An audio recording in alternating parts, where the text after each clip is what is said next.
Lord, आज हमारे साथ अदालत में मौजूद हैं लेखिका कम सोशल एक्टिविस्ट। नमस्कार। देखिए, आप पर यह आरोप है कि आप महिला सम्मेलनों में भी अपने बॉडीगार्ड्स को हमेशा अपने साथ लेकर जाती हैं। क्या आप वहां पर अपने आप को असुरक्षित महसूस करती हैं? जी नहीं। हाँ, मुझे बॉडीगार्ड्स की जरूरत तब पड़ती है जब मैं खुद का लिखा हुआ लेख श्रोताओं को पढ़ के सुनाती हूँ। उसके बाद मिस्टर एडवोकेट, देखिए, आप पर अगला आरोप यह है कि आप उन लड़कों पर कोई एक्शन नहीं उठाती जो आते जाते गली मोहल्लों में लड़कियों को छेड़ते हैं। क्यों? ऐसे लड़के हैं कहाँ? मुझे भी तो बताओ। मैं तो इन्हीं गलियों से रोज जाती हूँ। मुझे तो आज तक नहीं छेड़ा। देखिए, मैं लड़कियों की बात कर रहा हूं। खैर, आप पर अगला आरोप यह है कि आप गरीब कन्याओं की शादी करवाने के लिए तो हमेशा आगे रहती हैं, लेकिन जहां उनके तलाक की बारी आती है आप अपने कदम पीछे हटा लेती हैं। क्यों? मिस्टर एडवोकेट, मेरा काम है पुरुषों को सजा दिलाना, ना कि उन्हें मुक्ति दिलाना। बदतमीज पुरुष। मिलॉर्ड, आज हमारे इस कटघरे में मौजूद हैं नेता रामलाल जी, जो बेचारे इलेक्शन हारने की वजह से पागल हो गए। पागल नहीं हूं मैं। मेरा खाली एक स्क्रू ढीला है। देखा मिलॉर्ड, मैं इस पागल पर कैसे इल्जाम लगा सकता हूं? ये देखिए, ये कैसे अपने माथे पर लिपस्टिक लगा रहे हैं। रामलाल जी, ये क्या कर रहे हैं आप? डॉक्टर साहब, आपके सवाल का जवाब देना है ना? हाँ, तो मैं माइंड मेकअप ना करूं। पागल। मिलॉर्ड, ये पागल है और मैं ये केस नहीं लड़ सकता। डॉक्टर साहब, शोर मत मचाओ, नहीं तो मेरी पॉकेट में स्लीपिंग पिल सो रही है, वो जाग जाएगी तो मैं पार्लियामेंट में सोऊंगा कैसे? डॉक्टर साहब, मैं डॉक्टर नहीं हूं। सॉरी, मुझे आपका ड्रेस देख के समझ जाना चाहिए था कि आप बस कंडक्टर हो। कंडक्टर छुट्टा पूछता। देखिए, आप पर अगला आरोप यह है कि आप अपने पार्टी वर्कर्स को जब भी एसएमएस भेजते हैं तो एक ही एसएमएस 2 बार भेजते हैं। एक बार क्यों नहीं भेजते? वो इसलिए कि अगर वो एक एसएमएस आगे फॉरवर्ड कर दें तो एक एसएमएस तो उनके पास रहे। देवी और सज्जनों, एबीसी में आपका बहुत बहुत स्वागत है। आज हमारे स्टूडियो में जो कंटेस्टेंट आने वाले हैं, ये दरअसल कॉपी कैट है, क्योंकि मैं जो कुछ करता हूं ये उसकी कॉपी जरूर करते हैं। Please welcome king Khan. नमस्कार। वेलकम देवियों और सज्जनों, वेलकम। देखा आपने, कॉपी शुरू। बहुत बहुत स्वागत है आपका। बैठिए तशरीफ। सो मिस्टर किंग खान, आपके लिए पहला सवाल ये रहा। पेंसिल ने रबड़ से क्या कहा? ए, हाय रब्बा। बी, बेदर्दी रब रब। सी, रब मुझे माफ करे, मेरा इंसाफ करे। डी, यारा रब से बढ़कर है तू। अरे, इसमें तो कोई भी सही जवाब नहीं है। No option at all. सही जवाब है रब ने बना दी जोड़ी। सही जवाब। वाह, मुबारक हो। अगला सवाल कंप्यूटर स्क्रीन पर मिस्टर खान, आपके लिए ये रहा। आओ। अगर आपकी आने वाली फिल्म रावण फ्लॉप हो गई। अरे भाई, क्यों? नहीं, ये सिर्फ सवाल है, मेरी तो शुभकामनाएं आपके साथ हैं। ओके। तो फिर आप क्या करेंगे? ए, करण जौहर का गला दबाएंगे क्योंकि उसने फिल्म डायरेक्ट नहीं की जी। बी, आमिर खान की पप्पी लेंगे ताकि वो हिट फिल्म का फार्मूला आपको दे सके। सी, अपने गम भुलाने के लिए आप रेड चिली खाएंगे। या फिर डी, अमित जी यानी मेरी कोई पुरानी फिल्म उठा के फिर से उसका रीमेक करेंगे। None of the above, none of the above.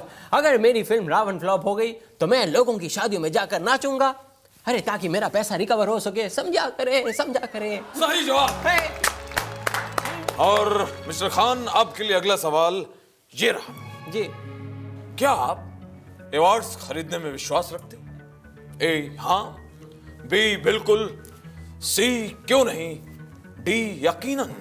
अरे भाई, नहीं, आई एम द बेस्ट। अब मुझे अवार्ड्स खरीदने की कोई जरूरत नहीं है। और मैं जा रहा हूँ। देवियों सज्जनों, एबीसी में आपका बहुत बहुत स्वागत है। आज के हमारे जो कंटेस्टेंट हैं ये एक एमपी है, यानी कि मेंबर ऑफ पार्लियामेंट। तो स्वागत कीजिए नेताजी का।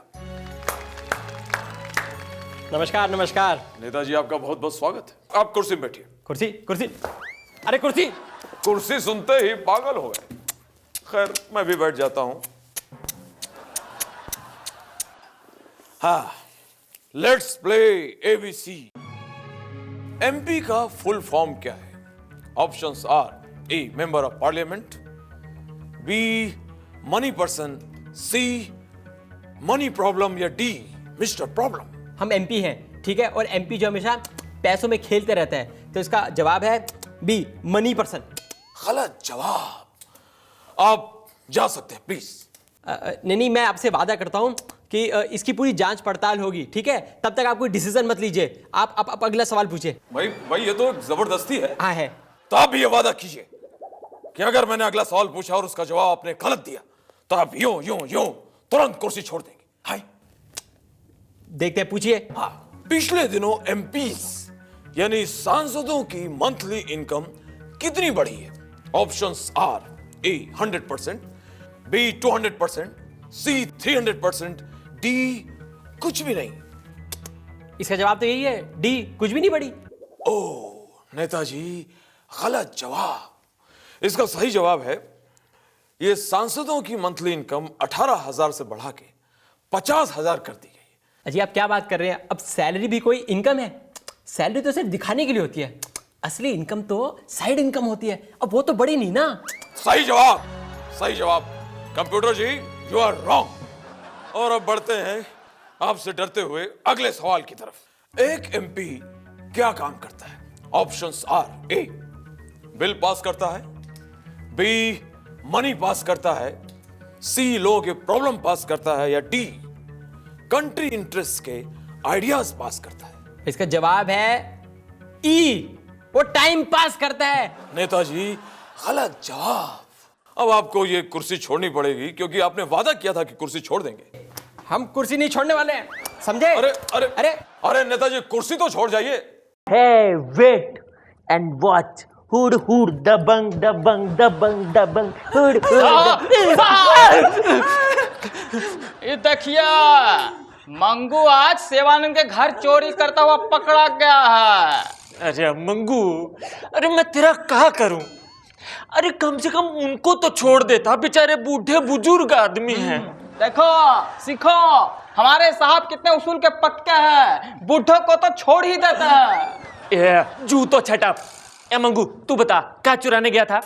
साहब मैं सेवानंद के घर कूदा था उनके आने वाली फिल्म 4 शीट के प्रिंट चुराने। अबे तू का पायरेसी करने वाला है? हैं? फिल्म के रिलीज होने से पहले फिल्म की नकली डीवीडी बना के, हैं? और वो भी हमारे साहब को बिना बताए। चल जल्दी से डीवीडी ढीली कर। जूतो छटअप, जुअर माउथ वंस अगेन। ये मंगू, तू बता माजरा क्या है? साहब सेवानंद साहब की जो पिछली फिल्म आई थी उसे दिखाने के लिए मेरे दादाजी जबरदस्ती दादी को, नानी को, मौसी को, बुआ को सबको लेके सिनेमा हॉल गए। फिल्म आधी भी नहीं देख पाए थे कि हमारा आधा खानदान पागल हो गया। अब सेवानंद की नई फिल्म आ रही है, मैंने सोचा उसका प्रिंट ही चुरा लो। ना रहेगा प्रिंट, ना फिल्म थिएटर में जाएगी, ना हमारे दादा जबरदस्ती सबको लेके सिनेमा हॉल में जाएंगे, और ना हमारा आधा खानदान पूरा पागल होगा। हैं? अगर मैं ये टोपी बेचूं तो आज रात का इंतजाम तो हो ही जाएगा। साहब, साहब, ये देखिए, मंगू आज धर्मेंद्र के घर के अंदर चोरी करता हुआ पकड़ा गया है। ये क्या रे मंगू? अरे कम से कम उनको तो छोड़ दे। जब वो अपनी फिल्मों से हम लोग को नहीं छोड़ते तो हम लोग क्यों छोड़ दें? अरे फिर भी यार, तू अपना स्टैंडर्ड इतना तो नहीं गिरा सकता। अरे साहब, स्टैंडर्ड तो तब गिरेगा जब मंगू आपके घर चोरी करेगा। ये जूतो छटअप। ये मंगू, तू बता तुझे क्या मिला उनके घर से? हैंडपंप। हैं? हैंडपंप। अरे लेकिन उस सनी, बॉबी, धर्मपाजी कहाँ थे? भाई वो तीनों मिलकर उसको उखाड़ने की कोशिश कर रहे थे, उखड़ नहीं रहा था, असली था ना। फिर मैंने उखाड़ दिया। अभी देखिए, आज तक तो आपने कछु नहीं उखाड़ा और मंगू ने सीधे हर पंप ही उखाड़ दिया। ये जू तो छट अप जुअर माउथ, वरना हम तुमको यहीं गाड़ देंगे। या मंगू तू बता फिर क्या हुआ? धर्मपाजी खुश हो गए, मुझसे बोले हम में से जो पसंद है उसे ले जाओ। हैं? फिर हैंडपंप ले आया। हैं? मिलॉर्ड, आज हमारे इस कटघरे में मौजूद हैं गफ्फूर भाई, जो अब एक नेता भी हैं। अब क्या आंटी, ये अंकल, ये बिना गैस का लाइटर, ये खजूर। एक्सक्यूज मी, ये क्या हो रहा है? अरे ये अपन लोग का स्टाइल है क्या? अरे स्टाइल बंद कीजिए। आप पर पहला आरोप ये है कि आप टैक्स वसूली विभाग चाहते हैं, ऐसा क्यों? अरे अपन का काम ही वसूली का है क्या?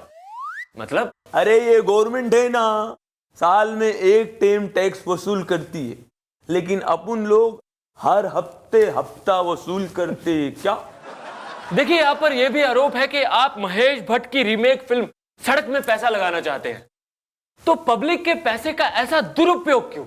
भाई अपन पब्लिक से अच्छी सड़क का वादा किया था, तो भी गवर्नमेंट से अच्छी सड़क महेश भट्ट बना रहे है, तो पैसा अच्छी जगह लगाया कि नहीं? हाँ? देखिए, आप मुझे एक बात बताइए, आप इतने बड़े डॉन हैं, आपको कोई दादा बोलता है, कोई आपको भाई बोलता है, लेकिन कोई भी लड़की आपसे शादी नहीं करना चाहती, ऐसा क्यों? अरे भाई, ये दादा भाई है ना, यही मेरी जिंदगी में आड़े आ रहे ले। अरे कोई छोकरी आती ना भाई, मेरे को दादा बोल के पैर को हाथ लगा के जाती है।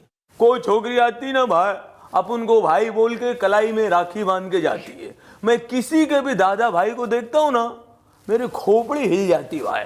इसके लिए मैंने आज ना अपने दादा को सुबह सुबह धोए लाया। क्या करेंगे भाई? मिलॉर्ड, आज हमारी अदालत में पेश हुए हैं एक ऐसे शख्स जिनकी वजह से स्टूडेंट्स भूखे नहीं मर सकते।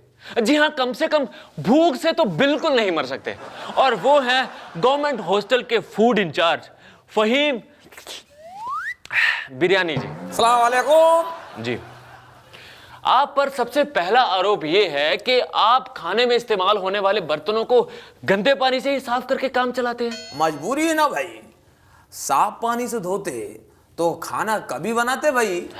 हमारे कॉलेज में पानी सिर्फ 1 घंटा आता, हम तो बर्तन तभी धोते जब हमारे पास टाइम भी होता, पानी भी होता।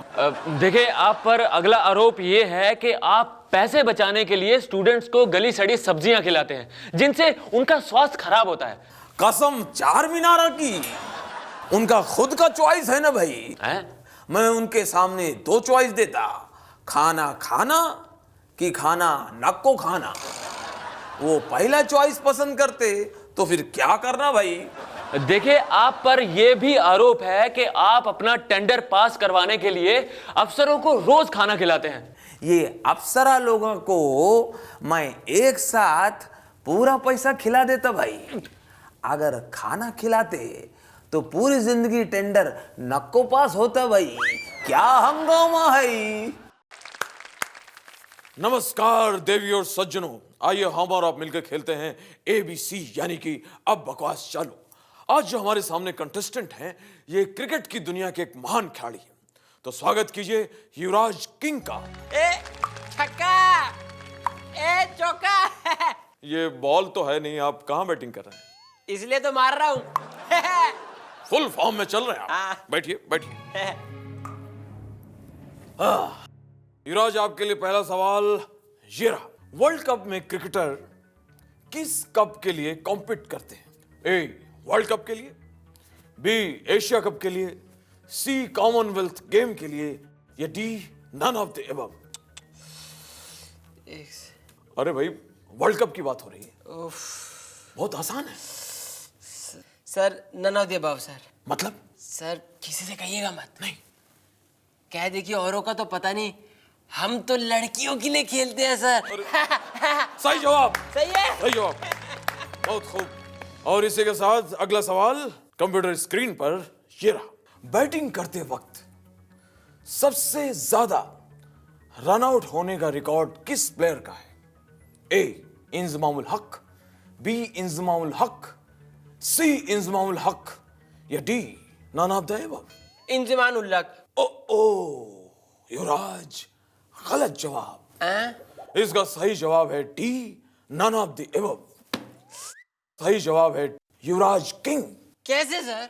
क्योंकि सारी दुनिया जानती है कि क्लब्स और पब्स के बाउंसर्स ने सबसे ज्यादा बार आपको रन आउट किया है, धक्के देकर बाहर निकाला है। बहुत बहुत शुक्रिया युवराज, आप हमारे शो में आए, बहुत बहुत धन्यवाद। नमस्कार देवी और सज्जनों, आइए हम और आप मिलकर खेलते हैं ABC। आज के हमारे जो पहले कंटेस्टेंट हैं, इनका वजन 2.5 किलो का है। हाय, वो तो मेरे बाएं हाथ का वजन है। अरे तो आपने पूरा वजन आज तक बताया कहाँ? दर्शक भी सिर्फ 2.5 किलो के बारे में जानते हैं। तो खैर जो भी है, आप 2.5 किलो का हाथ लेके आइए और तशरीफ रखिए। ओ यारा, यारा, यारा, यारा, ओ यारा, यारा। सुनिए फनी भाई साहब, यहाँ खड्डे हो जाएंगे, बेहतर है कि बैठ जाए। आइए, आराम से भाई साहब, आराम से। कंप्यूटर जी, पहला सवाल फनी देवल को पेश किया जाए। आराम से भाई साहब, सवाल आया है, उसमें घबराने की कोई बात नहीं। कोई अगर आपसे ये कहे कि आप उसका क्या उखाड़ लेंगे, तो आप क्या उखाड़ेंगे? ए, हैंडपंप, बी, खोपड़ी, सी, हाथ, या डी, बाल? हैंडपंप। ओए हैंडपंप उखाड़ लेंगे क्या? ना हैंडपंप उखाड़ेंगे तो पानी पीने को नहीं मिलेगा, जब पानी पीने को नहीं मिलेगा तो आदमी ऐसे ही मर जाएगा। तो फिर जब ऐसे ही मर सकता है तो किसी और चीज की उखाड़ने की क्या जरूरत है? और समझे कि नहीं समझे? सही जवाब। और सही है, सही जवाब।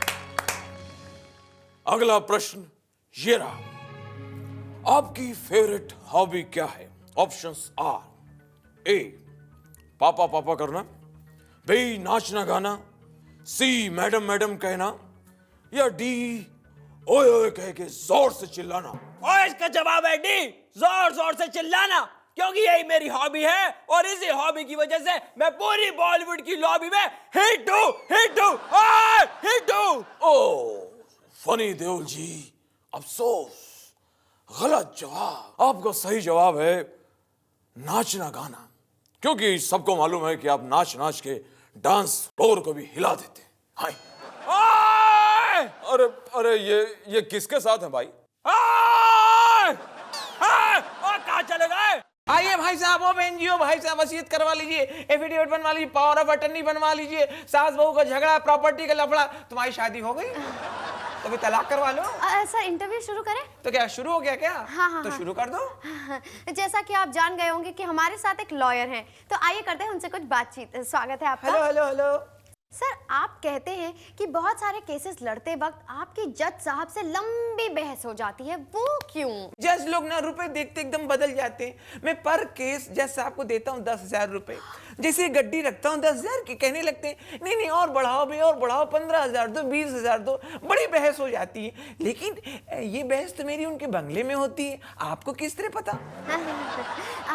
सर हमने सुना है कि आप दावा करते हैं कि आप बहुत ईमानदार हैं। मैं तो हूँ ईमानदार। अगर कोई मुजरिम जज साहब को देने के लिए जो मुझे पैसे देता है, पूरे के पूरे पैसे मैं जज साहब को पहुंचाता हूँ। मजाल है उसमें से मैं 1 रुपए की भी हेरा फेरी करता हूँ। मैं तो जबरदस्त ईमानदार चल रही हूँ। सर किसी भी केस को जीतने के लिए सबसे अहम चीज क्या होती है? सबसे अहम चीज होती है जी पक्ष का मजबूत होना। किस पक्ष का? अरे बावली, आर्थिक पक्ष। आर्थिक पक्ष का। आपकी नजर में सबसे अच्छा लॉयर कौन है? भाई जो अच्छा लायर होता है वही अच्छा लॉयर होता है।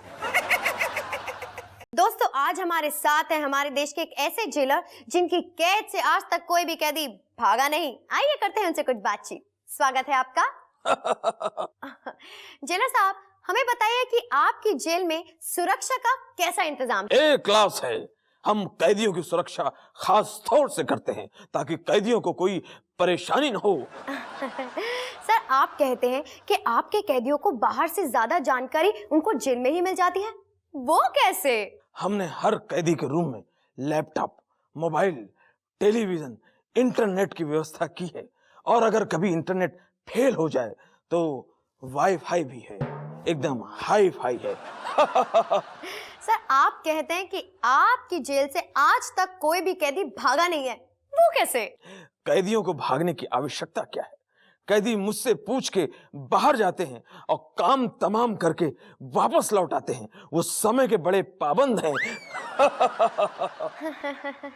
हमने ये भी सुना है कि आप बड़े कैदियों की बहुत अच्छे से सेवा करते हैं। ये जितने बड़े बड़े अपराधी हैं, ये हमारे भविष्य के मंत्री हैं।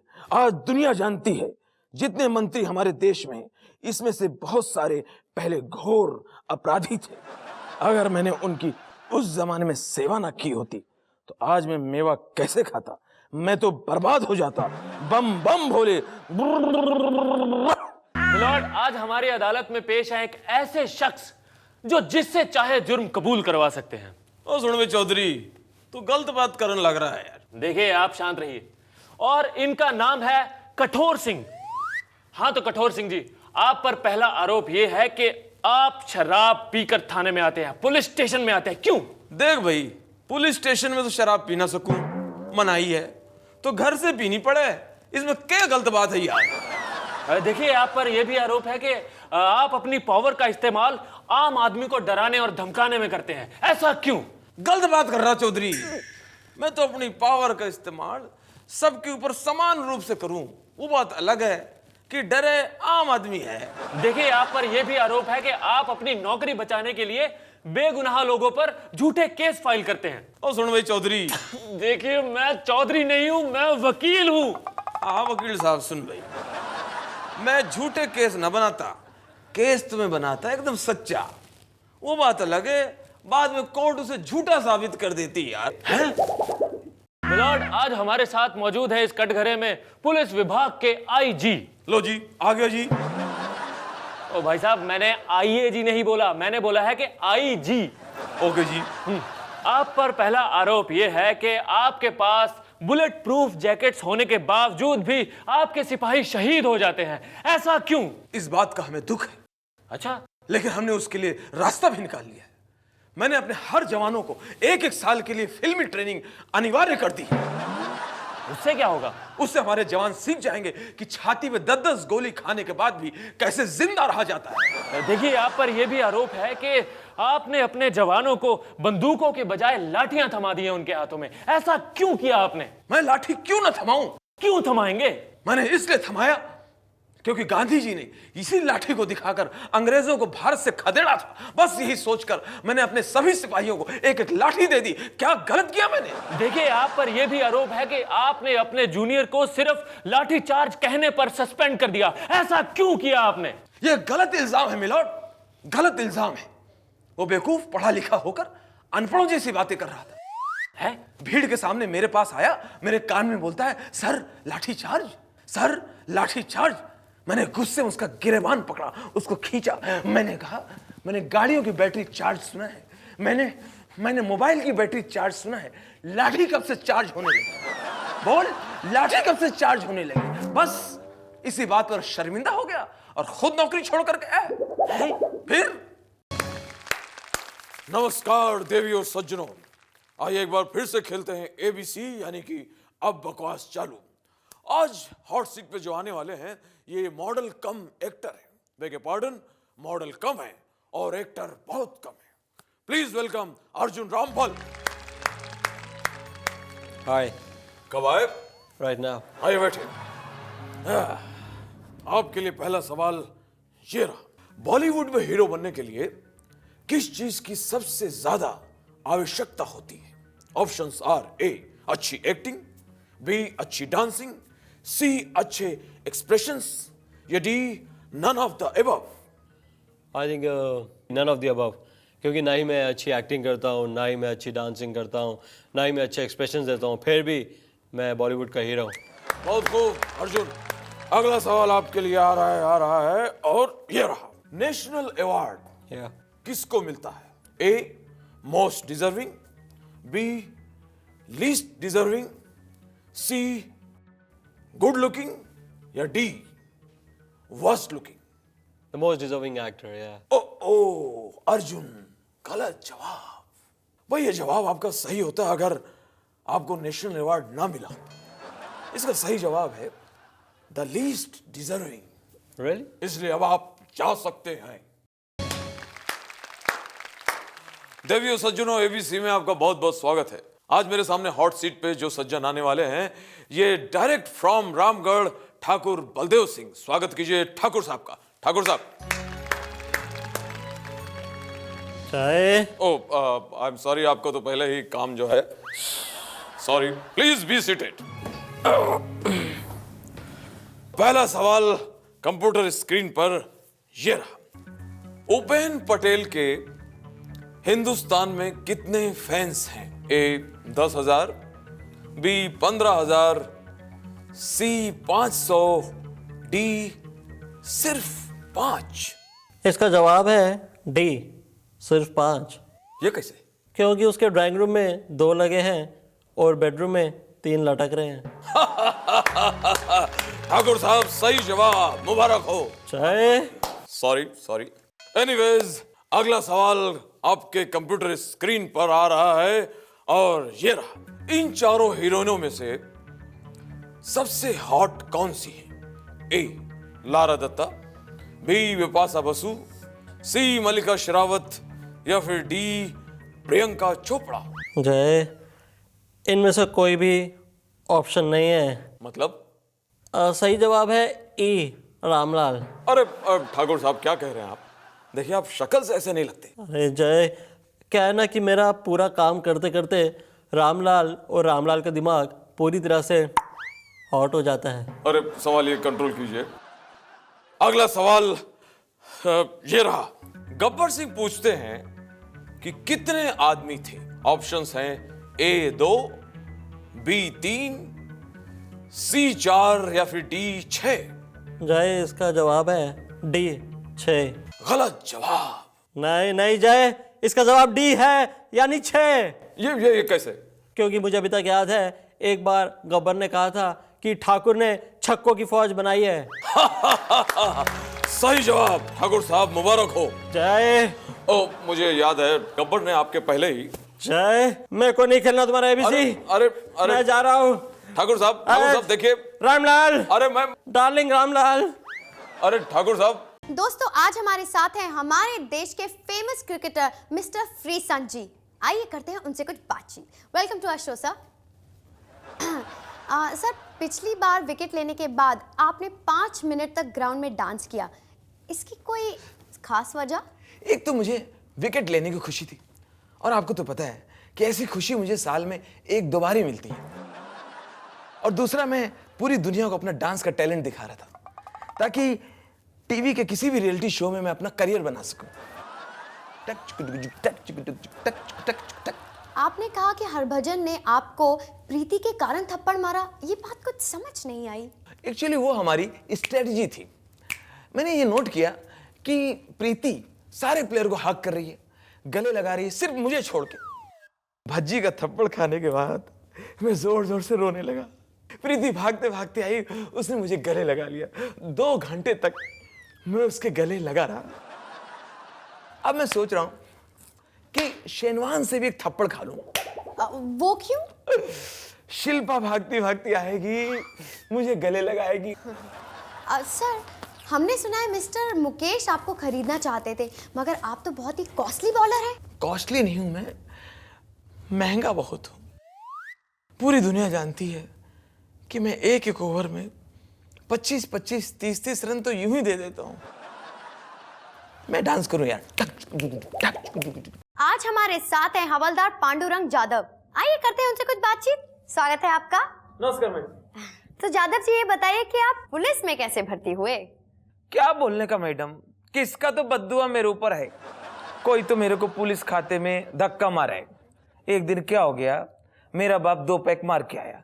पहले उसने मेरे को 2 माह का गाली दिया, बाद में क्या बोलता है, तेरे ऊपर पढ़ाई में मेरा 3 लाख रुपया खर्चा हुआ है। मेरे को 3 लाख रुपया कैसे भी वापस मांगता है, वो भी 1 बरस में।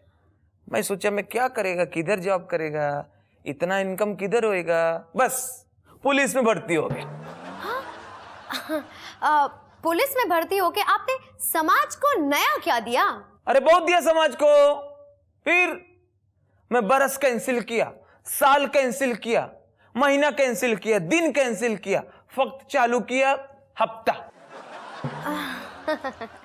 अपराधियों को पकड़ने के लिए कुत्तों की सर्विस शुरू की गई थी, वो बंद क्यों हो गई? क्या हुआ था? ये कुत्ते लोग का बहुत तकलीफ है।